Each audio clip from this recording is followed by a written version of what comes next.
Welcome to another episode of the Finding Serenity in the Midst of Chaos podcast. Today, we are talking about how to stop drinking alcohol every night.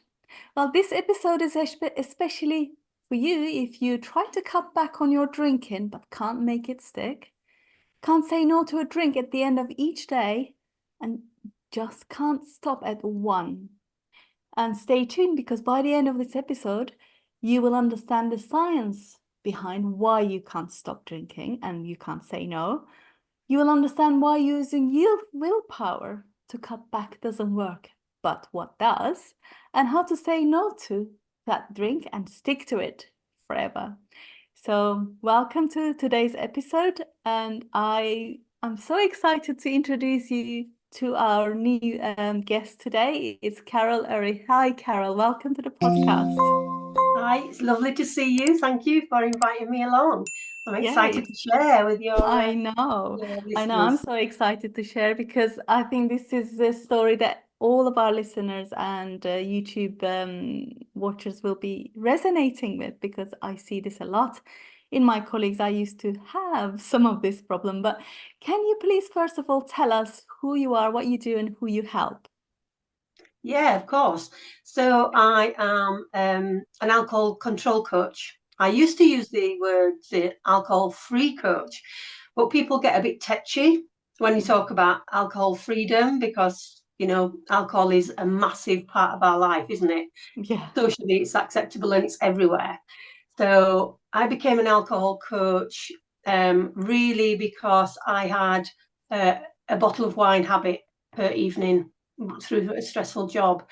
So my journey through that took me into coach training, and I did 6 months coach training. I'm also an integrative coach as well, so I don't just work around alcohol, I work around lots of different things with women.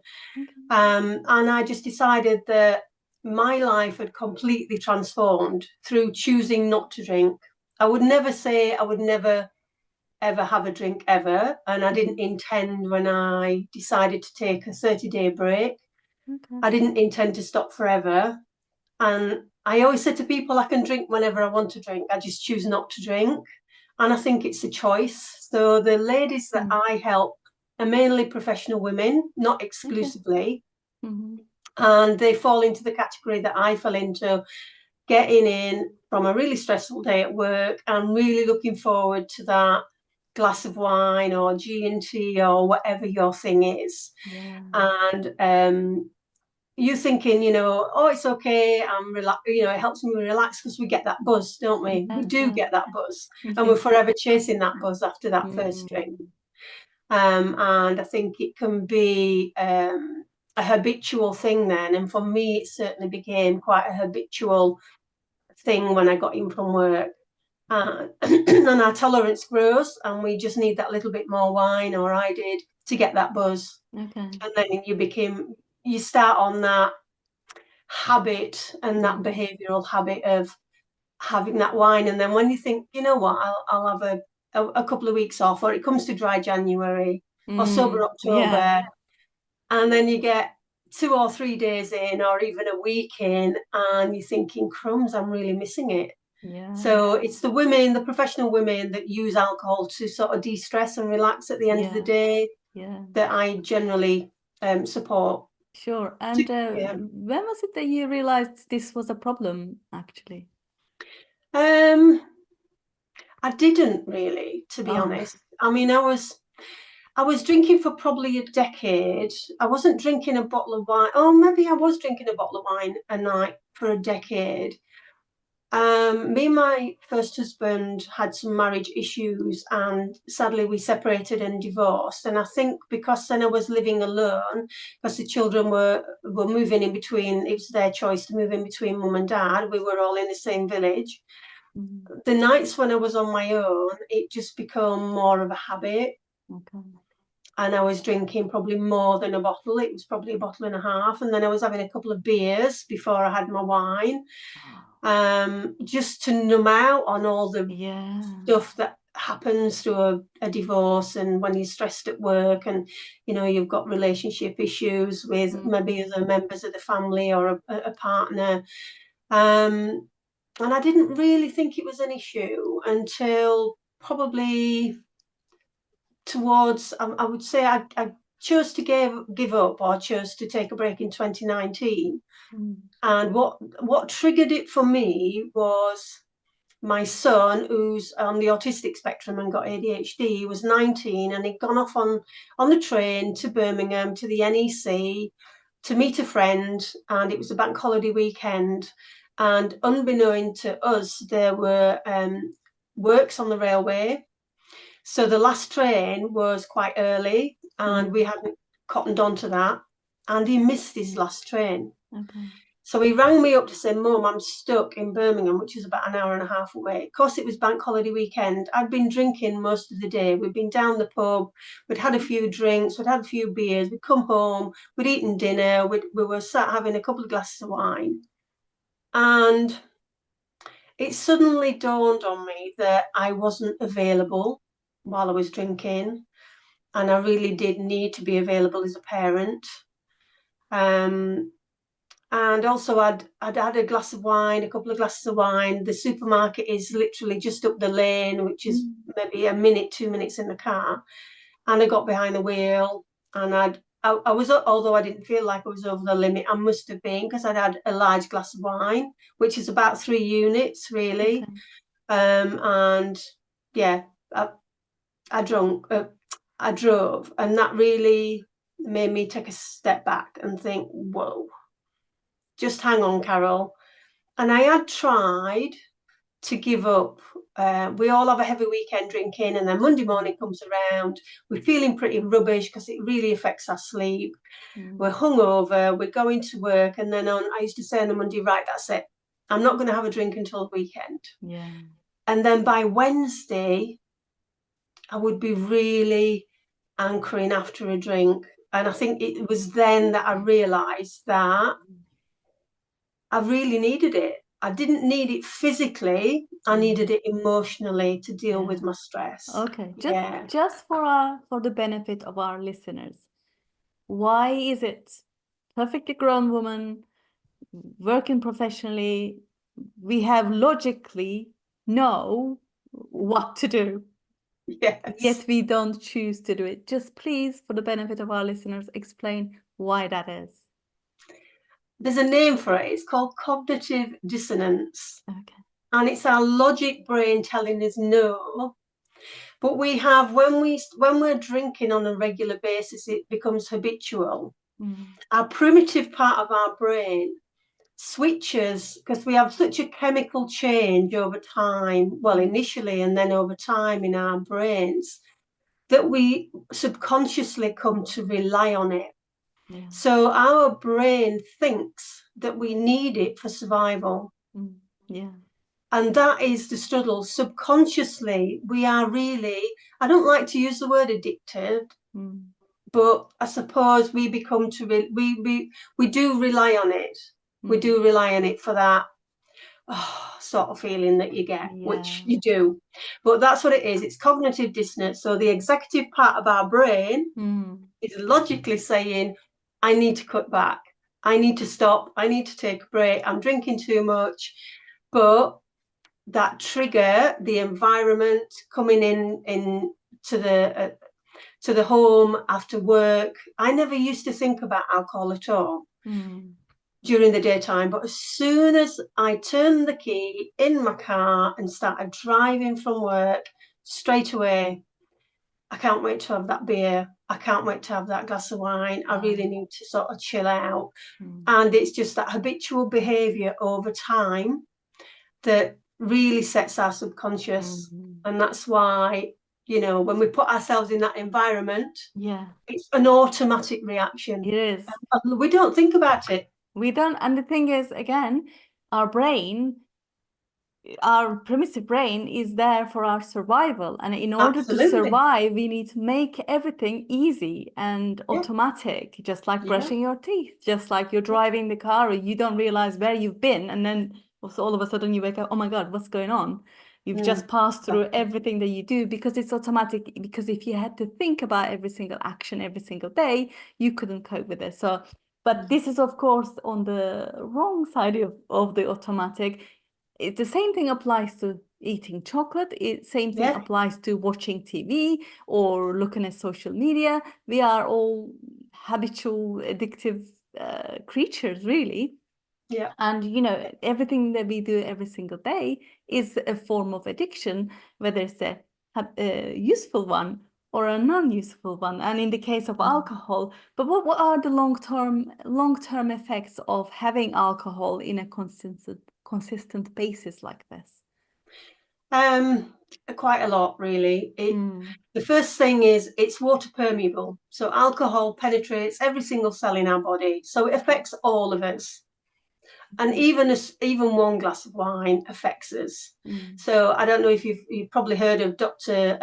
Daniel Amen, who does the yeah. SPECT scans, the brain scans. It really does affect the chemistry in our brain, which Mm, is why we can't say no. But also long term, it shrinks the volume. It's very dehydrating as well, alcohol. yeah. So it has a big impact on our brain. It has a big impact on our organs.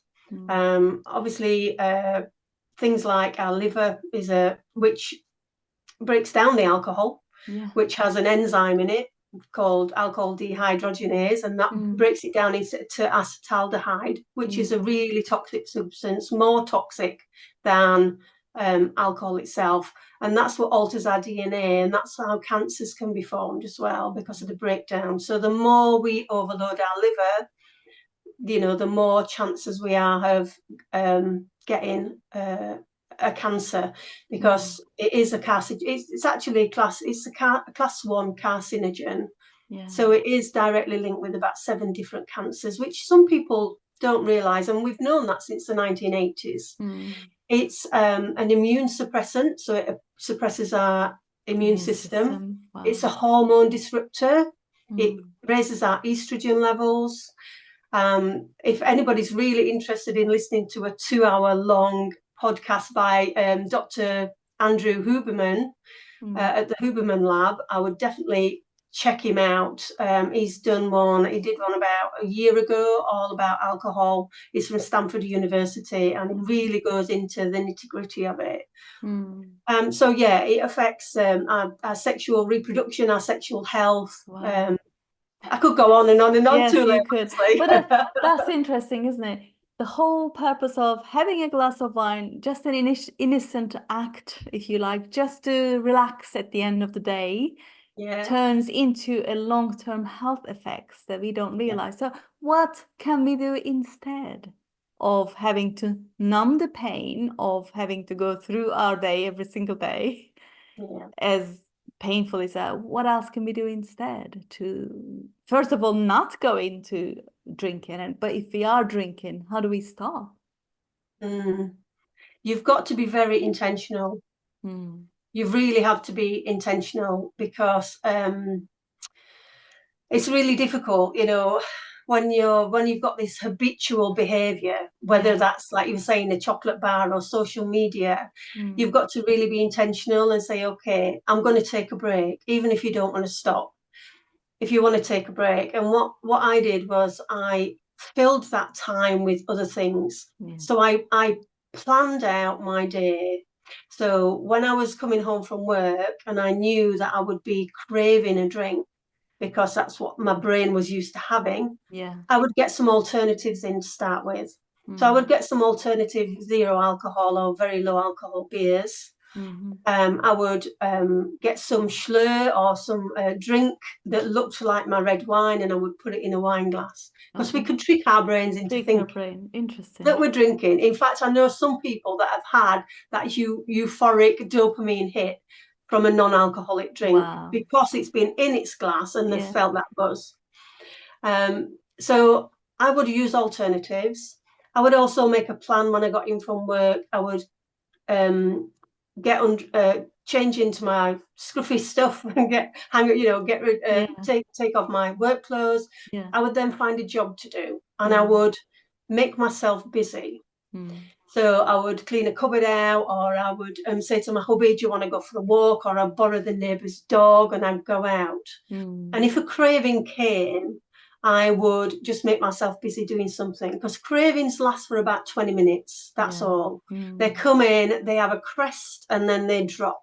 Yeah. So if you can get over that initial, what people call it the witching hour, it's not my favorite thing, but if you can get over that time Yeah. where you normally drink by doing other things, calling a friend, meeting somebody after Mm. work, you know, going and maybe reviving a new hobby that you've not done, maybe Yeah. you played badminton or something, and Mm. it's just getting through those initial stages.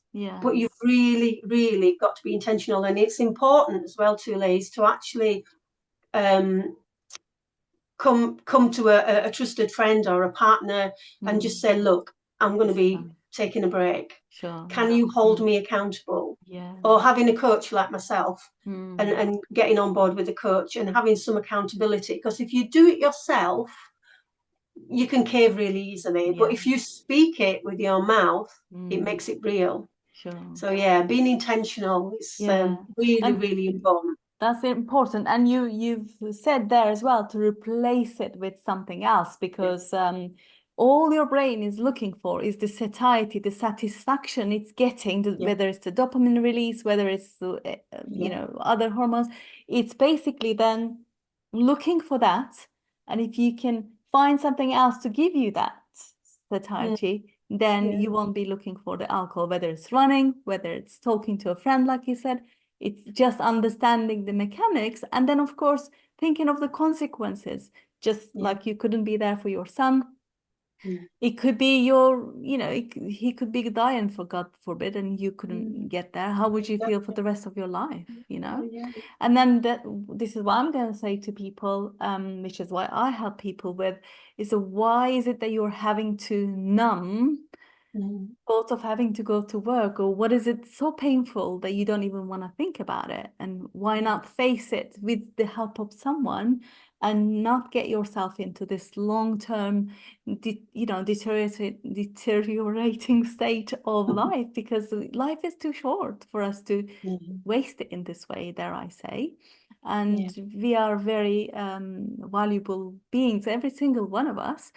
So why not make the most of that with the help of others, when, you know, sometimes ambitious and professional women like us, and who think asking for help is perhaps a sign of weakness, but it isn't. If no, and anything, yeah.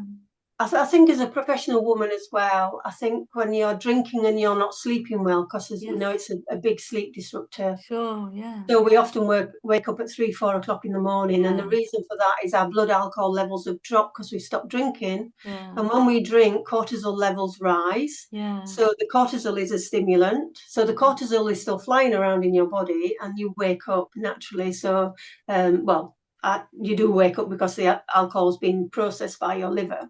That mm, makes you tired.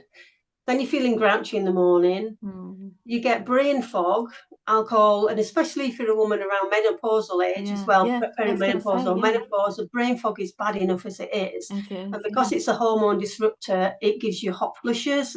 I used to have a drink of red wine in the evenings, and straight away I would feel that flush coming. wow, So if you think about your productivity at work, and maybe you're missing time off work, maybe you're looking for a promotion but you didn't get it because you're not on the ball, because you're too tired, you're irritable, it affects mm, our mood, we get mood swings. Just cutting back or taking a break and just having that time out mm, with a program or using a coach, mm, and just taking some time off really does open your eyes. yeah, It's really, you've got to be intentional again and draw a yeah, line in the sand. mm. I did a 30-day break, and I thought I was feeling absolutely fantastic. My energy levels were amazing, Yeah, because it dehydrates us too, it does. so there's Yeah, loads of dehydration. things. When I have alcohol, on the very rare occasions, I Yeah, find myself waking just like at 2 o'clock in the morning, feeling extremely dehydrated. And yeah, and the yeah, next day you feel like as if you haven't even slept. Yeah. And Yeah. yeah, and one thing I'm going to ask before we finish off, Carol, a glass of wine with a meal, it's all good for your antioxidants and whatever. What is that? Tell us about whether you believe in that, whether you support that view. What's the Yeah. thoughts on that? There's a lot of research being done about the a glass of red wine being good for your heart. Yeah. There's more and more research coming out now that it's actually not. There's some recent research come out that women over 55 get a very tiny benefit from it, but the downsides of alcohol far outweighs that. Yeah. And the thing that's in the red wine that they say is good for your heart is the antioxidant Yeah. resveratrol. Yeah. Now, resveratrol is really from the skin of the grape. Yeah. And I did some research, and one paper said that to get your big hit of resveratrol, you would probably need about 40 litres of red wine. Well, you're not going to drink 40 litres of red wine, are you? Well, You're or going to be survive on dead the other from side of it if you can alcohol drink. poisoning. You're just going to be dead. Now, it's very mixed bag out there where research is concerned, but no, alcohol actually affects your heart muscle, and cardiomyopathy is a big thing. We've got a friend who's got heart issues, and they've been a big beer drinker all their life, and it just weakens your heart. Wow. So really, when you weigh it up, the World Health Organization has said that there is no safe limit. There's no safe limit to drinking at all. That's all. So abstinence is the best, but we've got to be realistic. It's readily available. People like to have a drink, and there's nothing wrong with that. But if we drink on a regular basis for long enough, we do become habitual around it. And it does, like you said, it becomes addictive, and we don't realize that. And then we start on that slippery slope. Yeah. Especially when you pair it with another event like coming home, sitting in front of the TV and whatever, it becomes an automatic, oh, because I'm doing this, I must be doing this. This is what used to happen to me in winter times on a Saturday night. We watch a film, oh, I'll have a glass of wine. You don't just stop it. I can stop at a glass of wine, and I do. But then I pair it with some snack and whatever. All of a sudden, you accumulate all those calories you wouldn't have otherwise had. Then you start with the heartburn, then dehydration, and it's just like the list goes on. And the next day, you feel like, really, why did I do that? Yeah, yeah. So the habitual thing comes from pairing with another event, and also the release of dopamine or whatever that you get when you have that alcohol. So find something else that works, that gives the same release, same happiness hormones release, or same relaxation. And people say, I'm going to sleep better if I just drink a glass of wine. That's also a myth, because you don't sleep better at all. You fall asleep easily, but then you wake up feeling worse than you did in the first place. So great. Yeah. Just before we go, Carol, tell our listeners, how is your method and why does it work so well? The method works on mindset. A lot of the traditional methods stop at the behavior and just change the behavior. Yeah. And there's not a lot of mindset work. So for me, it was really understanding what alcohol did and why it affected me the way it affected me. And that was like, education is like massive, isn't it? And a lot of what I do is educating around alcohol, and people will come to me and say, certain things like, it affects my memory, I can't remember, I black out. And once they understand what's actually going on, which is what I did, it really made me question, and I got quite curious about it. So I can't remember what you said right at the beginning now.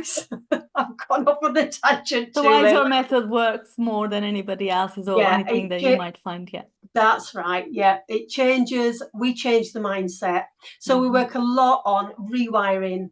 It's called neuroplasticity in your brain. Right. You can actually grow new neurons and new ways. So if you've been, say, for instance, drinking for 10 years, you've been heading down the motorway every day drinking. and it's been a big wide motorway, but you've been ignoring that side road, and that side road is the way to freedom, but it's all overgrown. And that's like changing your path. It's like shutting off that motorway at the end and saying, no, I'm not going down there anymore, shutting that neural pathway off and then rerouting it. And that is why you can completely lose your desire for alcohol if you rewire what's going on. Because it's really sad that a lot of people change their behavior. I've got a friend who's gone through detox at the minute, who is going to, a traditional method of a meeting. But there's still that craving, there's still that wanting, there's still that depressive feeling of I'm never going to be able to have that again. Whereas the method that I use, you don't want it. You become awake to alcohol. You then lose your desire because we do all the mindset work. Without meaning to obviously say the name of the meetings, whatever, the first thing they start with, I am. Then you've made that your identity. You're never going to be free from it, are you? No, it's a disease. And I think that is, it's something that's been around for 100 years. It's something that's really steeped into that's the only way you can go. But there are so many other ways that you can change your relationship with drinking. And like anything, with any your habitual behavior, it all starts here. It's all in your head. And if you can start rewiring what's going on and have a different outlook on alcohol, and use a coach and really dig into, again, like you said, the emotional reason as to why you're using that, why you are unhappy, why you want to numb, because a lot of people that use alcohol are often using it for emotional reasons. Not everybody, but a lot of us are. And even them that don't and just use it as just a thing at the end of the day, if they do it on a long-term basis, it becomes habitual. Yes, it does. And that's exactly, you said about changing the identity, not just behavior, because behavior is only one level and it's only going to last for so long. People use it, you mentioned it, like dry January, or again, having to go on a diet at the beginning of January. What happens by the third week? Everyone gives up because it's an external motivation. They don't even understand why they're doing it. They're doing it because everyone else is doing it. But being intentional, that's the word that you used. And we always have a choice. Exactly. Yeah. And we can choose. And right now, you may be choosing to drink alcohol every night. And perhaps you have good reasons for that right now. But we, both Carol and I, are urging you to now that you listen to this full episode, go and find out why, perhaps by yourself. Then ask for help from someone. We are here to help you unravel, first of all, why is it that you're reaching? Why is it that you're trying to numb that feeling? And what is that feeling in the first place? And there's always a solution. So I think that's what I urge people to do. And I think that would be a really useful thing for you guys to do. So Carol, thank you so much for being here. Please tell our audience where they can find you. Yeah, of course. I've got a website. I'm called Warrior Mum Coaching. So if you go to warriormumcoaching.com, I've got a free PDF all about if you want to stop drinking or take a break from drinking. So it goes through socializing and various other things. There's lots of tips in there. So you can download that. I also have what's called an exploratory call, which is actually in October. For Sober October, it's half price. So instead of £99 for an hour with me, it's $49.50, and you leave with a strategy and a plan for your bespoke drinking habits. So you can find that on my website, and I'm also on socials under Warrior Mum Coaching or on LinkedIn under Carol Urry. Okay, fantastic. That's amazing. Thank you very much, Carol, for coming You're today. welcome. I really enjoyed our talk, and I hope our listeners did. And if you enjoyed this conversation as much as we did, please make sure you subscribe to my YouTube channel if you're watching this on YouTube. And please also make sure you share with someone that you know is going through this exact same thing right now. So we will see you in another episode next week. Thank you.